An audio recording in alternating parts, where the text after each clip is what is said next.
America at the time. What was it about Roosevelt, do you think, Doris, that allowed him to be able to bring the country together at this incredibly turbulent time? Well, you know, it's so interesting that at the beginning, when he first comes into power, you're not sure that he'll be the one that can unite this incredibly divided country, because it's divided by classes, it's divided by sections, and he comes from a very privileged section in the East. He was a dude, kind of a dude guy, and when he first went into office, he was very fiery. He would complain about the Democrats. He made rookie headlines, but then adversity touched him, and oftentimes, all the leaders I've studied somehow have gotten through adversity. Hemingway once said that everyone is broken by life, but afterwards some are strong in the broken places. And what happened to Teddy was, when he was 25 years old, his wife was about to give birth to their first child in New York. He was up in Albany. His mother, who was only 49, came to be with her in the house, and he got a telegram saying the baby girl was born. They have cigars, and they're congratulating him.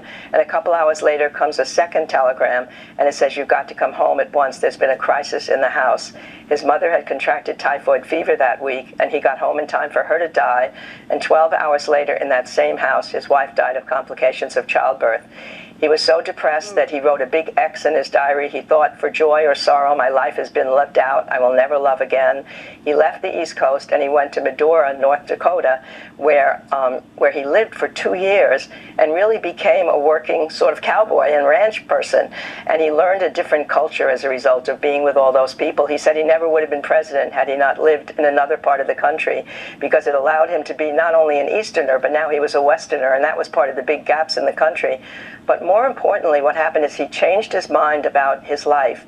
He said he used to feel like he was moving up a resume from state legislator to congressman to senator, maybe to governor, maybe to president, and you're cautious as you move up each step along the way.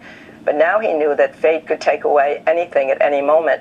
So he decided, I'm just going to take whatever job I think is important, and I don't care if it's up or down or sideways. So he comes back and he becomes civil service commissioner, and his friends say, "That's below you." He said, "No, I believe in the merit system." And he did that for 6 years. And then he became police commissioner, and again his friends said, "Why are you doing it? It's the most corrupt department." "That's why I want to do it," he said.